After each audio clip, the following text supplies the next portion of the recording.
I know how to beat Mount Pleasant. Let me tell you how. Let me tell you how you beat Mount Pleasant. First of all, Mount Pleasant's strength and weakness lies in one player in that team. But Arnett going to survive again. And here they are with the possession through Fabian Reed. And it's with Jeremy Nelson. Nelson! Still a chance. It's buried. Finally. And it's Warner Brown.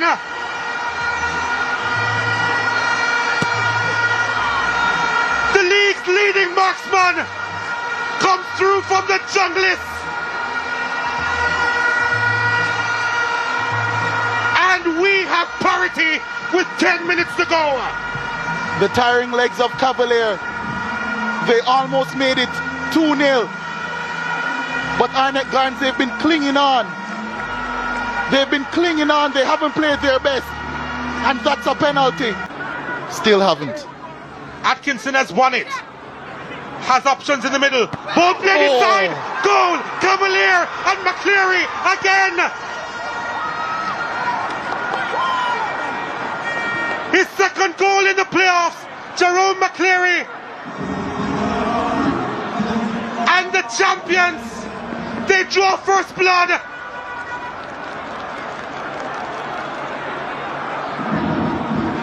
What can you say about them?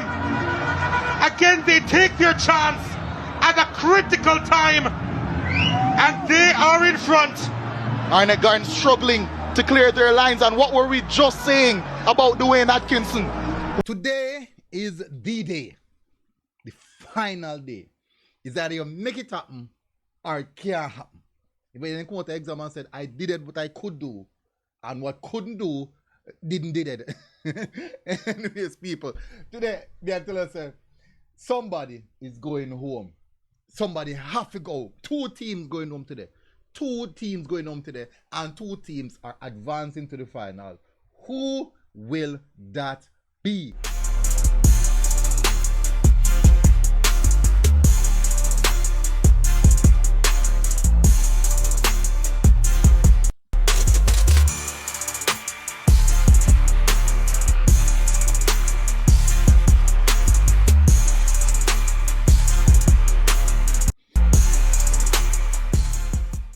So, welcome back, people, to MG Sports TV. Thank you very much again for tuning in. Really, really appreciate it.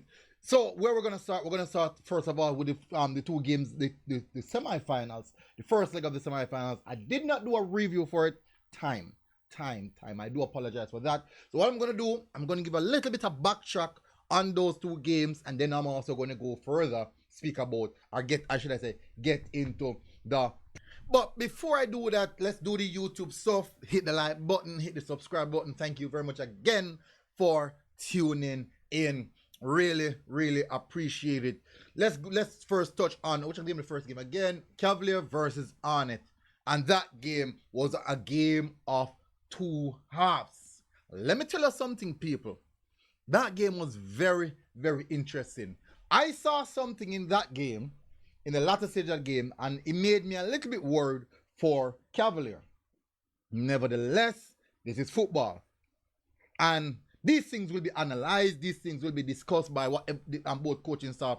So what I'm going to say here, I don't think it's nothing new to any one of the coaching staffs. I think they all know that. I'm also going to, you know what, I put, anyways. I'm going to tell you something that I've observed where weakness and strength is concerned for both Cavaliers, Arnett, Mount Pleasant, and Mobile. I'm going to go and discuss that. As I said, get the YouTube things out of the way. Like, share, subscribe. All right, as I said, the game, it was a very, very good game. I thought that game was a game of 2 halves. Even though Arnett went into that game a little bit fresher, they looked sharp when the game started, I thought that the game had moments where both teams could affect each other. Where personal players are concerned, I was very impressed with some of the individual performances. I thought Fletcher was good. I thought Owen Gordon was really good as well.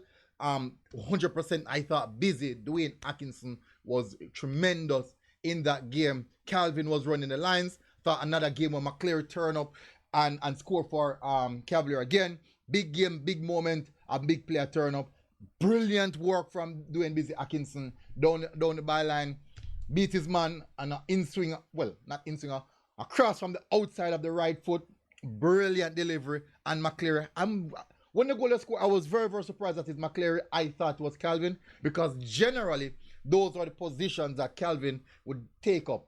And to know, say, McCleary there, I'm like, which position is McCleary actually playing?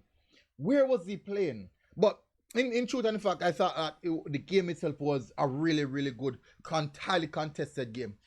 A bit back and front, because I do think that the Portmore Cavalier game was a little bit more better where technical tactics is concerned, and technical prowess was on display. But this game was more so to and from. You normally get these type of games from Arnett Garden and Cavalier. A little bit of boxing game, you punch, me punch. But the game took a toll on Cavalier, specifically in the second half. I do believe, though, that Arnett Garden started off really well, and Cavalier scored against the runner player. They picked their moment and they scored. And they kind of sustained Arnett in some sense. All the attacking force that Arnett was coming with. Arnett had a lot of the ball possession, but they were just unable to really break down Cavalier. Even if you look at the goal that Arnett scored in the second half against Tired Legs, you could say that a little bit of mishaps in the box, but sometimes lethal strikers like Werner Brown, they prey on those type of errors or issues that the defense laps in. But certainly it was a good game. I thought that the crowd was quite good. The support in Mobile was very, very good. Big up on yourself, Mobile supporters.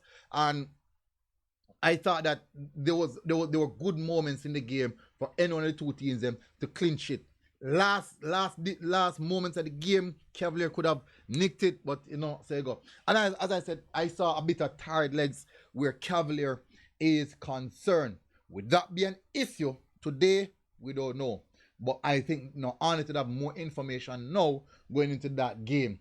But one thing for sure, Cavalier is a team that makes it difficult. Now, let's get into the preview of this game. Now, that game, when the game ended 1-1, it makes it now total of 9 games unbeaten for Cavalier facing off against Arnett Garden. 9 unbeaten games. The last 5 games they have played, Cavalier would have won 2 and there was 3 draws. 2 and there's 3 draws. The only positive about this is that where Arnett is looking at is that Cavalier concede goals. They rarely can keep clean sheets versus Arnett. So Arnett can say, you know what, since we're going to score, we have to fix up things in the defense. Because we can score, but we tend to concede versus them. And we all can see that the Cavalier team, no matter what the situation, they tend to go over the line. They have some very good players who can really push the bar higher despite the circumstance. That's a huge credit to the coaching staff, to the management, to the physios and the trainers, because they prepare these players so well for even occasion like this, despite the circumstance. Cavalier played a lot of games. Now, key point in this game for Arnett Garden is fatigue. Will this Cavalier team be able to sustain 90 minutes of football versus Arnett Garden on the big pitch at Sabina? Yes, we know the Cavalier can play on the big pitch, but sustain 90 minutes, especially playing so much football right through the season. And in the event it goes to extra time, that will make it extremely difficult for Cavalier. It totally depends. Now, this is now Arnett Garden opportunity to just stay in the game. This is how Arnett Garden can win the game. Keep the game as close as possible. What I do know is that Cavalier will be coming for the first blood. And there's a reason why Cavalier will be coming for first blood. The expectations that they will fatigue a little bit, because the longer the game goes, the more tired they will become. So they will try to get the first blood and try to dictate the tempo or the pace of the game, dictate the outcome of the game from then. So if Arnett Garden is able to withstand some of those waves of attack from the Cavalier team in earlier moments of the game and stretch it as long as possible, go past halftime, view the 60 minutes, 70 minutes, and then now you will see the Cavalier team start getting weary. Like, this is not something pre-planned. This is just natural football They have played a lot of football. They have played probably about twice as much football as the average team in the Jamaica Premier League. They have played a lot of footballs, and this will happen. Fatigue will take place. It doesn't matter how much the physio work, it no matter how much rest or sleep them get, it will happen because all the games that them play and the traveling that them do through the Champions Cup, it will take effect at some point, and this is the right time for it to take effect. Now, mental preparation is very, very important for a Cavalier team for a game like this. Very, very important. But I do believe that these are the times where the coach now are going at the ball and say, you know what, here I go on. Kill the game from early. 2 goals out, Arnett dead. 2 goals early, Arnett dead. Arnett dead. It doesn't matter what the circumstance. Now Arnett Garden will have their supporters, more of their supporters at Sabine and say, you know, them come run the place. And Arnett Garden is the type of team who play very well with a lot of supporters. Now, here's the downside of that now. Arnett Garden cannot keep a clean sheet versus Cavalier. They cannot keep a clean sheet versus Cavalier. And in the event, Cavalier get the early goal, I'm telling you, it's done and dusted for Arnett. In the event, Cavalier get the early goal, it is done and dusted for Arnett. If Cavalier get the early goal, doesn't matter the situation. For me, this game is very interesting where prediction is concerned. I think I'm going to have to go with Cavalier solely because they have done it time and time again versus Arnett Garden.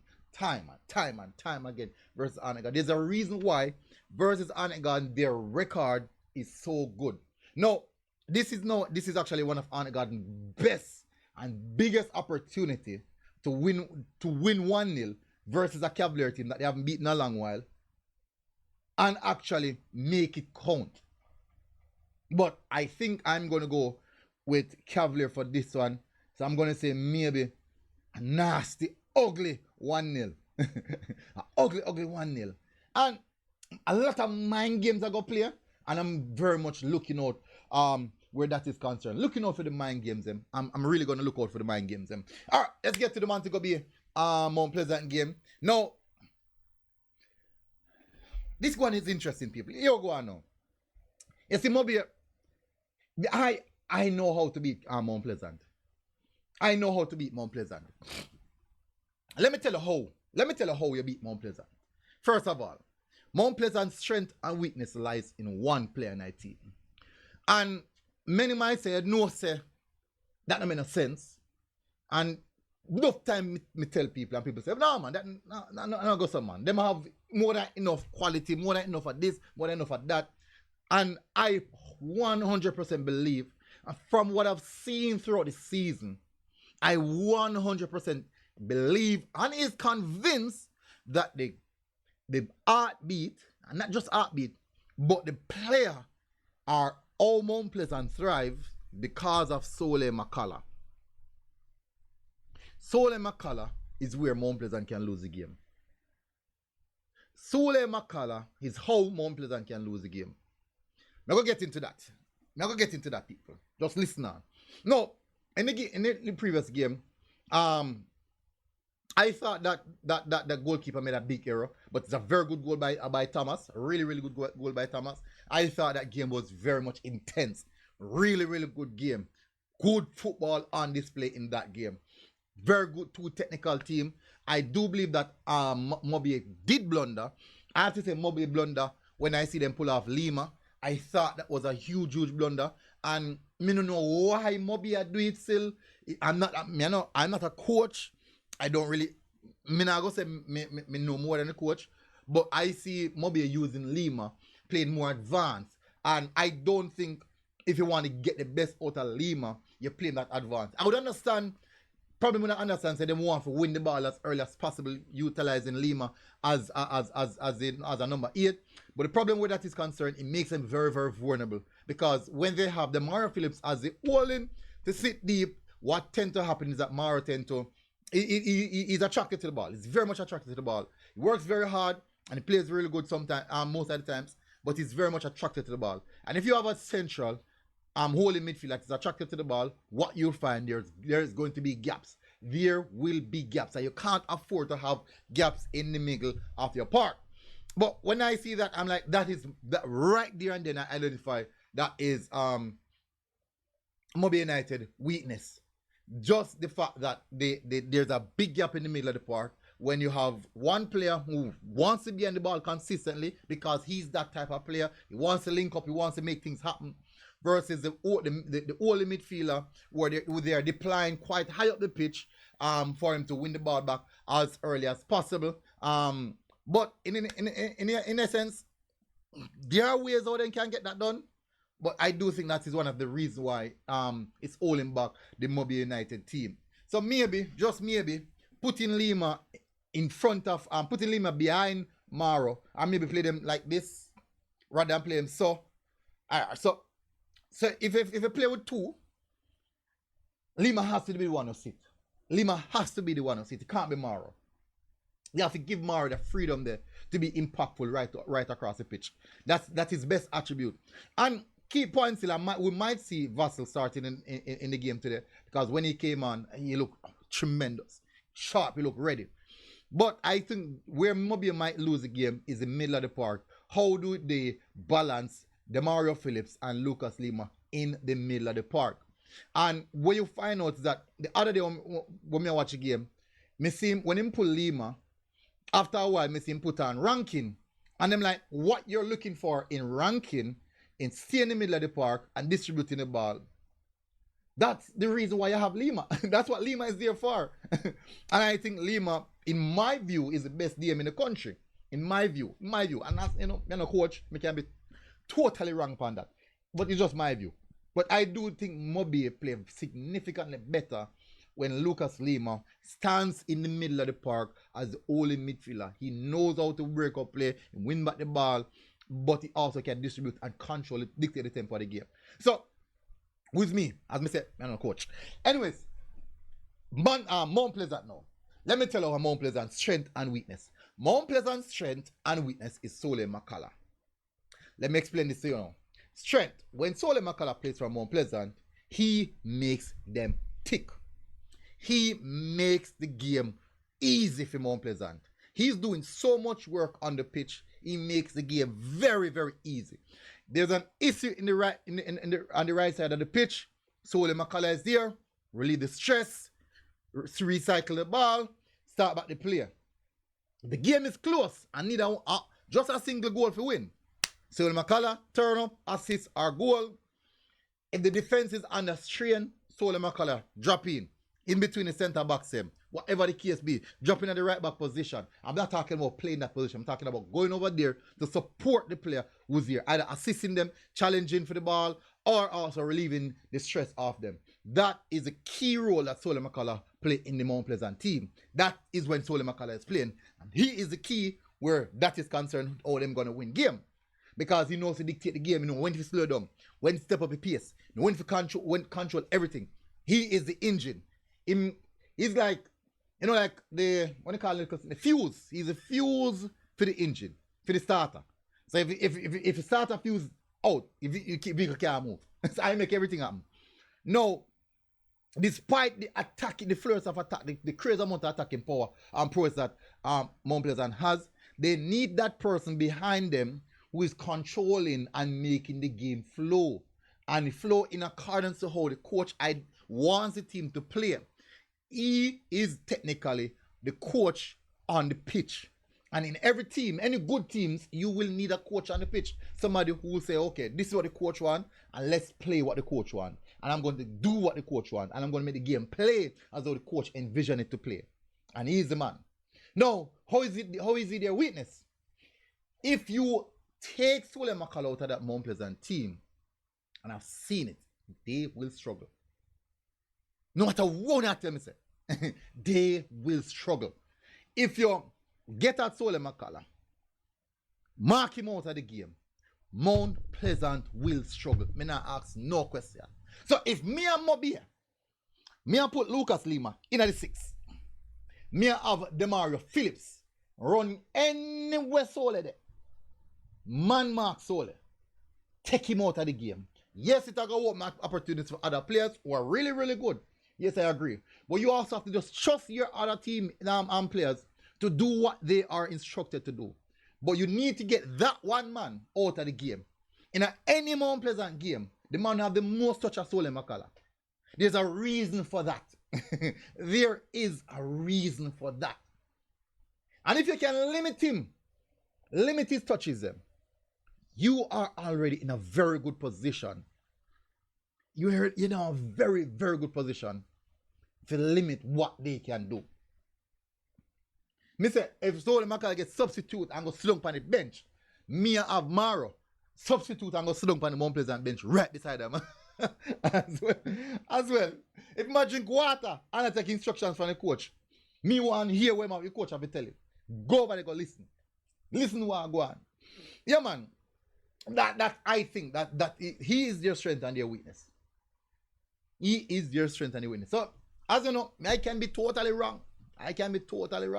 The system of Mount Pleasant play solely thrives around Sole Makala. And there's a reason why he just can't come out of his squad. There's a reason why even when they play the weakest team, you must have Sole Makala in there. They need the coach. They need a coach on the pitch, and Sole Makala is the coach on the pitch. He shares the same ideology as Ferguson and Tapper.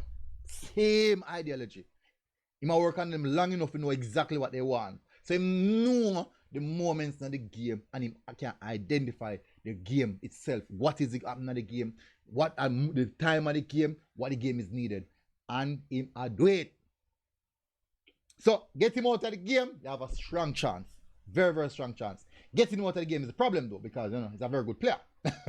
That's the problem there. But I think it can happen. Now I say it can happen. I think it can happen. Anyways, people, Mount Pleasant. If Mobi not get Sole out of the game, I can say Mount Pleasant is going to win this one. Maybe another 1-0. It's going to be quite interesting though. And Mobi just very, very much can't beat Mount Pleasant. How much game this now? They gone 11 games unbeaten now, no man. 11 games unbeaten now. Mount Pleasant gone now. And in the last 4 meetings, they meet 4 times this season. 4 times they meet this season now. 4 times. 4 times. Can you imagine? And Mount Pleasant win 3 of them. 1 draw. Mount Pleasant score 7 and concede 1 goal. Crazy, eh? Crazy. It can happen. It can happen. But I'm going to go Mount Pleasant with a win. So I'm looking forward to see Mount Pleasant Cavalier final again. Will there be changes? Can be. Arnett can do something. Mobi can do something. But so far, everything I got in accordance to how the script was written. Interesting. Interesting. Anyways, big up on yourself, people. Smash that like button, hit subscribe button. And I'll see you guys again. Until next time, MG Sports TV. Road, God bless. Soon at the game, people. Boom! JPL Semifinals. Outside. God bless, people. God bless. Outside. You know them words? Girls are outside.